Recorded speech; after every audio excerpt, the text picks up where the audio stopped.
I am Dr. Pavitra Bharadwaj. I am Associate Professor in the Department of Computer Science, Jesus and Mary College, University of Delhi. So friends, today we are going to start with a new series in this lecture series of computer science. And as you know that we take up new subjects, we take up new papers and domains, and we try to cover up as much as possible in those. So in today's lecture series and the following lectures, we will be talking about web programming. So web programming, as you would all appreciate, is a very popular paper which is offered at almost all levels of academic courses in computer science, whether it is at undergraduate level, it is at postgraduate level, it is at the diploma level also sometimes.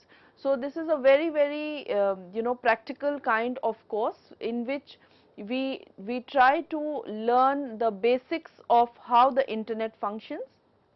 We understand the architecture of the internet, then we talk about the web, how the web is organized, how the web is structured, and then in the practical side of the paper we will try and learn how we can create websites, how we can create dynamic websites, and how we can create static websites also.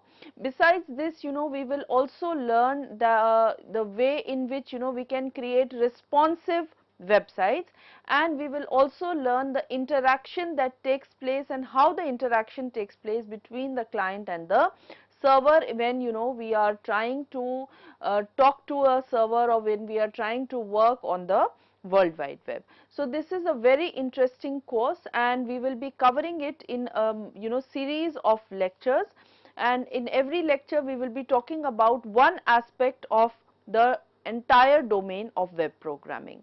So if we talk about today's lecture is an introductory lecture in which we will talk about the basics of internet, how the internet is organized, how it is structured, what are the key features of the internet, and how basically what are the main services which are provided by the internet, and how do we start about this entire discussion on web programming. When we say web programming, what are the technologies which are involved in web programming, what are the different types of programming languages, what are the tools and the techniques that are involved in the process of creating web pages. So this is a brief overview of the course and the lecture that we are going to take up today. So without further ado, let's take up the first and the most basic definition, and that is what is internet. Of course it's a common term, and we breathe in and we breathe out and we talk about the internet, we are always online, but technically if you want to understand that what is the internet, and there are so many terms which are used in as synonyms to each other, which are actually technically not synonymous. So it's very important to distinguish one term from the other in this case. So the first and the foremost term, the most basic fundamental concept that we need to know when we are talking about web programming is about internet, right? So what is internet basically? So the word internet actually is made up of two words, it is interconnected and networks, right? So what is internet basically? Internet is a network of networks of computers, or we can say devices, because now we don't when we are referring to devices, we can refer to home appliances, we can refer to cars, we can refer to smartphones, we can refer to computers, right? So it is basically a network of networks, and it is an interconnected networks. Okay, so it is a worldwide network, okay, and definitely we all know that it is growing at a very enormous rate. So it's growing at every minute. More and more devices are getting connected to the internet, and it is involving governments, it's involving communities, and it is involving the individuals also, right? So we understand that it's a network, and then your network connects to another network. further to another network. Likewise, multiple networks are connected to each other to form this, billions of computers and billions and trillions of devices which are connected to each other. So if you look at the diagram, you understand that, there are several local networks, right? The local networks, they join and, they connect to a regional network, right? Now this regional networks, they are then further connected to each other through a backbone. So this backbone is nothing but the backbone that we are saying is a connection. It could be a set of wires, it could be, a satellite. So this is connecting the multiple regional networks. So that is why the term internet is given, because it is a network of networks, right? So multiple networks come together, right? Millions of networks, they come together to form the internet, right? So who are the people, who are the organizations which are governing the internet, or which are, we say owning the internet, or which are, forming the standards for the internet, right? So basically if you say, then there is no particular community or there is no particular country which can take the ownership of internet, right? But there are a few organizations which, look after the protocols which need to be followed, which look after the standards which need to be followed when people are connecting to the internet, right? So the first and foremost organization which, when you talk about internet, you must know is the Internet Engineering Task Force, or the IETF. Now the IETF looks at the technical aspect of the engineering of the, internet implementation. So all the protocols are designed, all the communication rules are set, and the basic underlying technical specifications are laid down by the IETF, which is the Internet Engineering Task Force, right? So all the hardware, how the hardware is going to function, how the different networks are going to connect, all this is defined by the protocols set by the IETF. Then, we have the Internet Corporation for Assigned Names and Numbers, right? So when we talk in detail about the domain names, right, at that time it is important to understand that who decides, that which website can have what name. So it is this authority, the ICANN, which decides, what are going to be the domain names, right? And within each ICANN, we have further regional centers and country-wide centers which are going to finally, assign the name to a particular website. So it is basically the conglomeration, or it's an association which is going to look at the assigning of names to websites and web pages.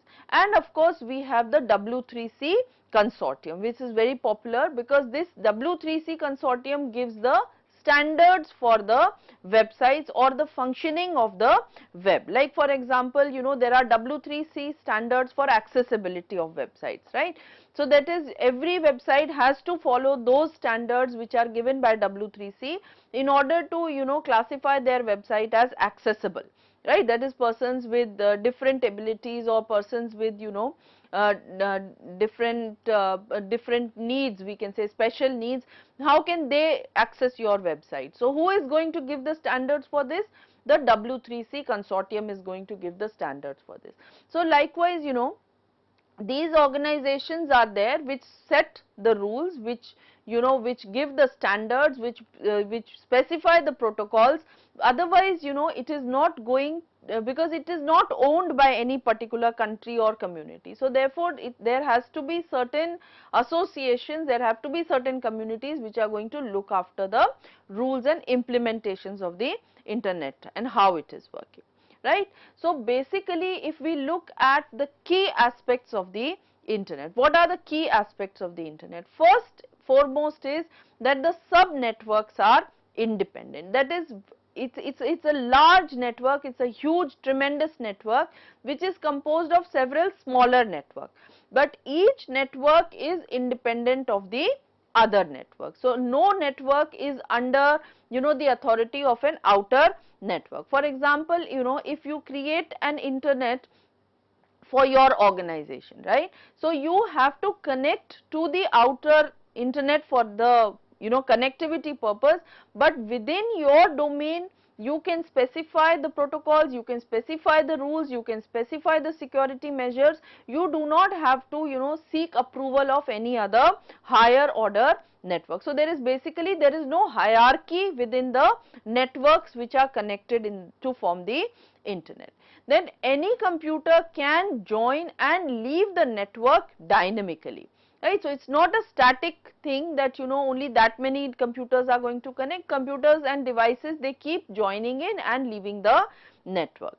And the basic standards are basically open standards. Open standards means that there is, you know, there is a lot of portability. So the same, you know, network can be used by different kinds of devices which use different kinds of hardwares, which use different kinds of software, which are running different operating systems, and the same internet can be used by all these. So therefore, you know, there is no standardization, there is no what you say is that, you know, there is no hard bound control of, you know, how and when and which devices will connect to the internet.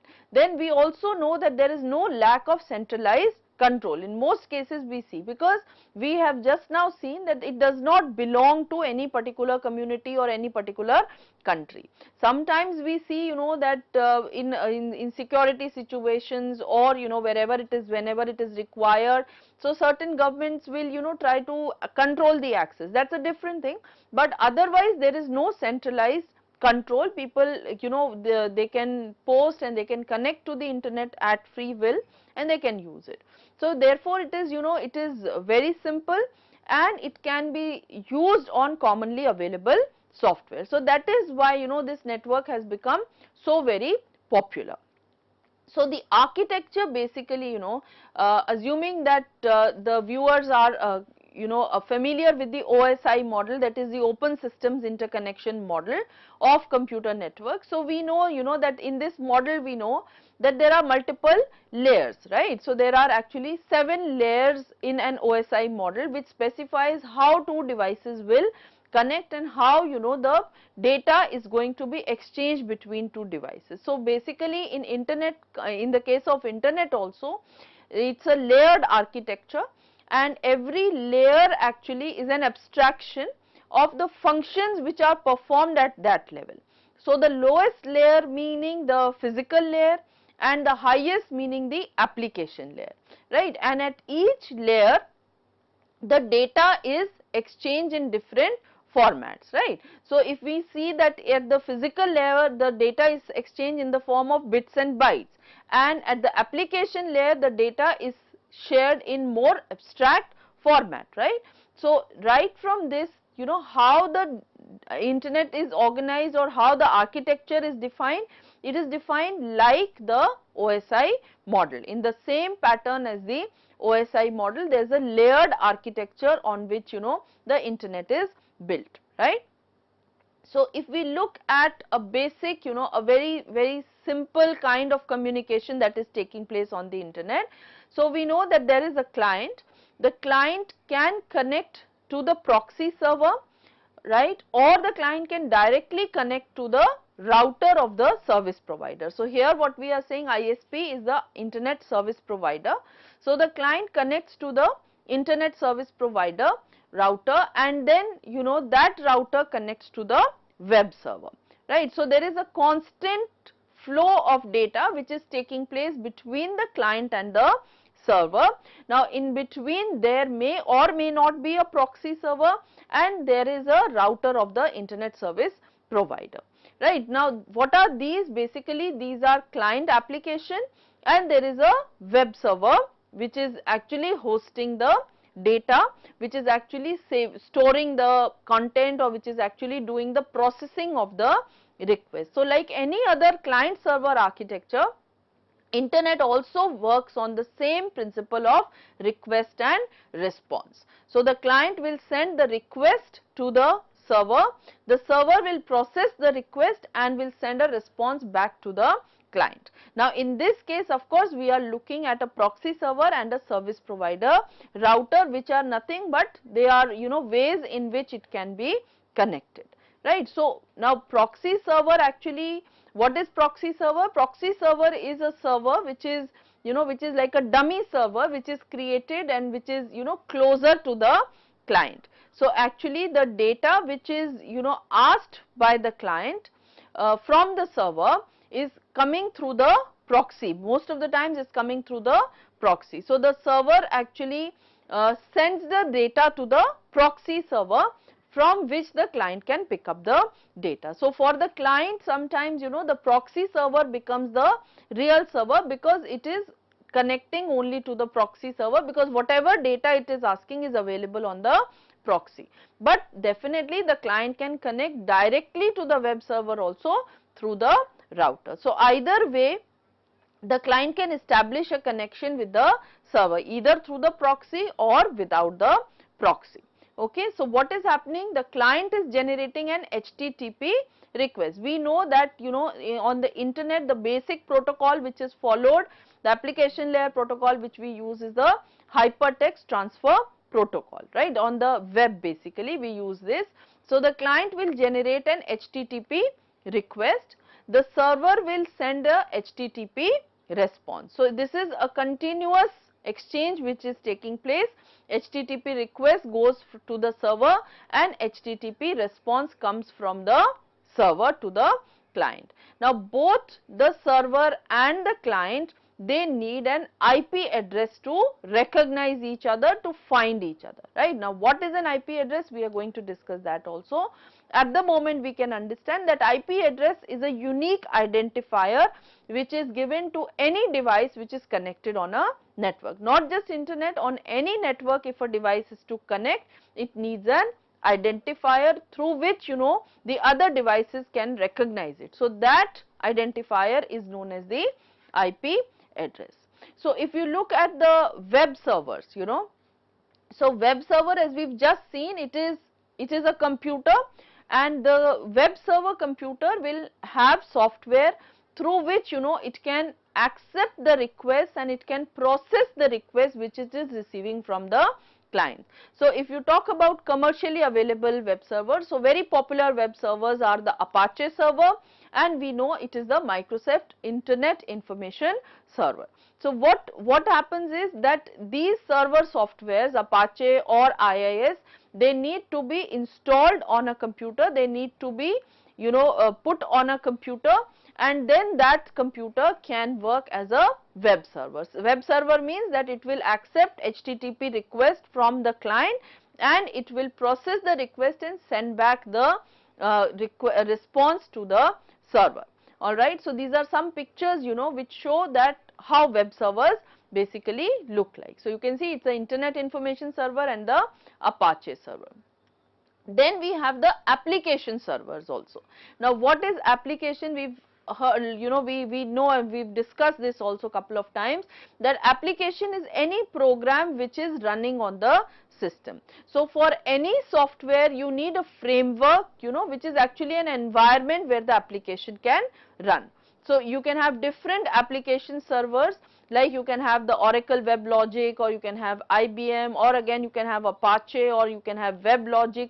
So there can be n number of application servers which are commercially available, and using these application servers, we built the application actually where the processing of the data is happening.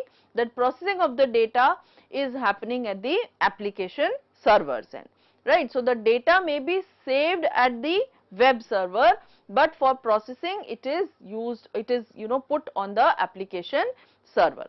And then at the client's end we have the web browser. So web browser actually it will fetch and display the documents which are coming from the web server. So there are n number of web servers: Internet Explorer, Firefox, Chrome, Safari, Opera. So there are n number of web servers, and the client has to install a web server on its end so that it can see the messages or it can communicate with the web servers, right? So at the server's end you have the web server and the application server, and at the client's end you have the web browser. So basically the request response interaction happens between the browser and the server, right? So now if you look at, what are the aspects. So we understood, what is the architecture of the internet, that it is a layered architecture which is based on the OSI, Open Systems Interconnection Network, which has got the 7 layers, and each layer has its specific function in transferring data from the application layer to the basic physical connection level of the of the network, right. We also know now that, what is the basic format in which the exchange of data is taking place, that is the client server architecture, and it is based on HTTP request. Now the internet, when you look at the working of the internet, so there are several aspects, which need to be understood before you actually, start programming for the internet, right. So the first and foremost is that you need to know how the protocols are defined. That is, the two main protocols which we need to understand are the TCP/IP protocols. TCP stands for Transmission Control Protocol, IP stands for Internet Protocol. So these two protocols are very important when we are talking about, the web programming or how communication is happening. Now these TCP/IP actually these are not standalone single protocols, but these are commonly known as protocol suites. Suites means that it is a combination, or it's a package of multiple protocols, which are facilitating exchange of different formats of data on the internet. Then how the traffic is routed through the internet, right. How traffic is sent, traffic here means the data is sent across the internet.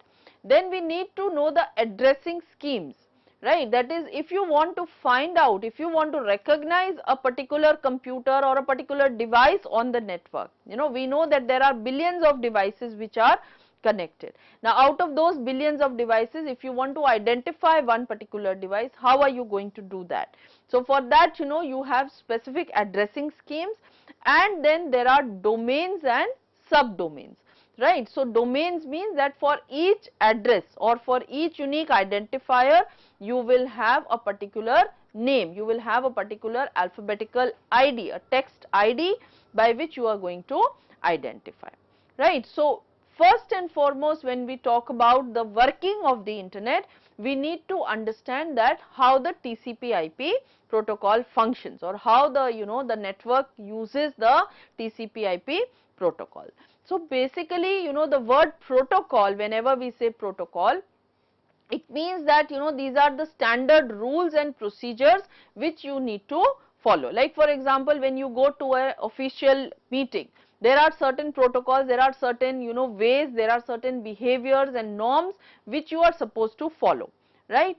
Like if you are communicating with somebody, right. So protocol will be the language in which you are talking to a person, and the rules of the language, like the grammatical rules of the language. So you can only effectively talk to a person if you are following the rules of the language. If you are not following proper rules of the language, you cannot talk effectively, you cannot convey the meaning, right. So for communication on a computer network also, there are certain predefined rules and procedures which need to be followed, right. So because you are following these rules and procedures, you can control the way communication is happening on the network, and you can also see that what are the formats in which the communication can take place, because we know that, when you are talking about a network or an internet, then you have multiple formats of the data in which the data exchange can take place.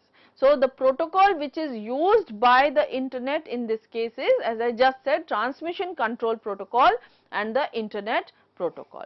So whatever type of device you may use, whatever type of system you may use, whatever hardware and software configuration you may use, you have to, follow, you have to exchange the data using the TCP/IP protocol only, right. So every computer which is connected to the network, to the internet, has to be following the TCP/IP protocol suite only, right. So we will be discussing more about, the protocol, TCP/IP protocol suite and the addressing mechanism on the internet in the following lecture. Till then, please keep watching CEC. Thank you.